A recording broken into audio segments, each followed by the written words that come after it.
Jack Dorsey, the CEO of Block, a company you probably know better as Square, which is how they were founded in 2009, just posted on X that they are going to lay off over 40% of their staff. They're going to go from a little over 10,000 people to a little under 6,000 people. And he put this note on X so that kind of everybody can see it. And it's not a terrible note as terrible news comes. He says, look, we're not a company that's struggling. Our financials are actually strong. Business is growing.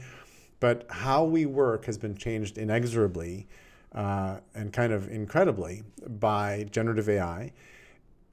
And we could lay people off bit by bit in a death of a thousand cuts, which would create all sorts of mistrust and chaos and politicking. Or we could take a rapid move right now, be very upfront about it, and start rebuilding the company, the smaller company we want in order to do this right. Now, I don't really want to talk about this from the, oh my God, what horrible news perspective, nor do I want to talk about an interesting thing, which is acting decisively actually does improve trust. I think that's an interesting side note. But I really want to talk about how the rest of the world might be processing this news. The bystanders, the people who work at other companies and have been watching so far how generative AI is going to solve all the world's problems, and it's just exploded into the world's radar over the last couple of years. And it keeps getting better every couple of months, which is really quite interesting.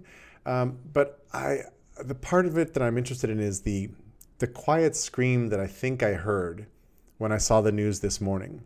And it wasn't coming from me, it was coming from all the people who are sitting at their desks and looking up at a sword of Damocles that's dangling from a frayed thread right over their heads, which at any moment, when some manager says, yep, let's do it, could eliminate their position at this job.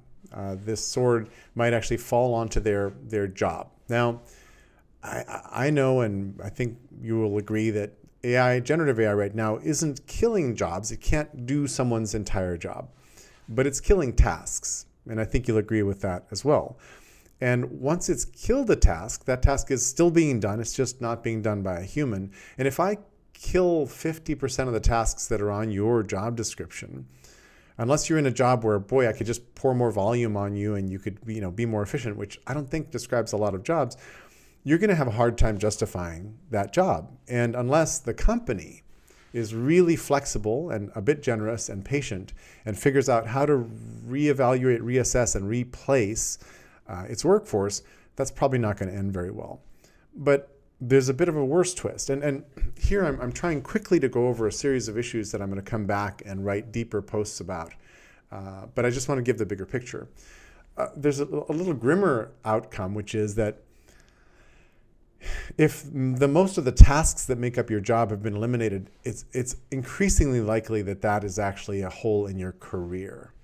And that the thing that you studied hard and worked, sort of labored to go up the career ladder for, might in fact itself be in jeopardy. And you might have to retrain to find something else, which then lands you in a really precarious cycle, a cycle that does not look good from where I'm sitting. The cycle is, okay, you need to pick something else that's going to hopefully make you as much money as you're making right now, if not a little bit more. Great. You're going to pick something. And in the meantime, AI and managers and companies and startups are all going to be trying to put that thing out of work. But you have to invest time, and there's this lag period where you need to go build time and gain experience. Entry-level jobs are being decimated, so your path to a senior position might be a little dicey. But in the meantime, everybody's trying to automate as much as possible. And I'm on the side of companies are going to be automating a lot in the near future, and they're going to successfully remove people even when it's not often in their best interest or the best thing for them to do. But companies have for decades been really highly motivated to not have full-time employees around. And I'll get into that in future posts as well. So there's this bad lag time effect that means that the reskilling system is kind of broken, and it doesn't really help that community colleges, grad schools, executive programs, and so forth, I don't think they've caught up with all this. I don't think they know how to play in this new realm. You might have better luck in some of the more modern learning systems or in a community of people that's actually helping each other reskill and upskill. That might actually work better. but it's fraught. It's very fraught. And again, I'm on the side that a whole mess of people are going to be unemployed real soon. All of this raises an issue that is near and dear to my heart, which is trust. And I think that the sort of Damocles fear that I'm pretty sure a lot of workers have, because who knows what manager is going to decide which jobs are going to be put out of their misery, so to speak. And in most companies, you won't get a lot of notice and you won't get that much help.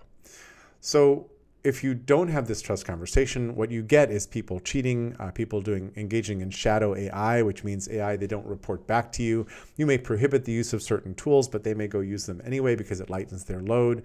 The whole thing doesn't end particularly well.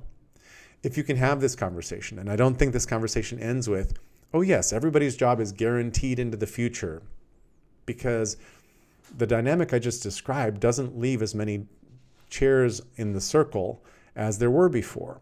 But there's a very interesting conversation and negotiation to be had about what other outcomes might feel fair to everybody and how could that play out. And if you can have that conversation, you can wind up in a high trust environment where everybody's leaning in to using generative AI and applying it wherever is intelligent, wherever is useful, wherever is safe to use.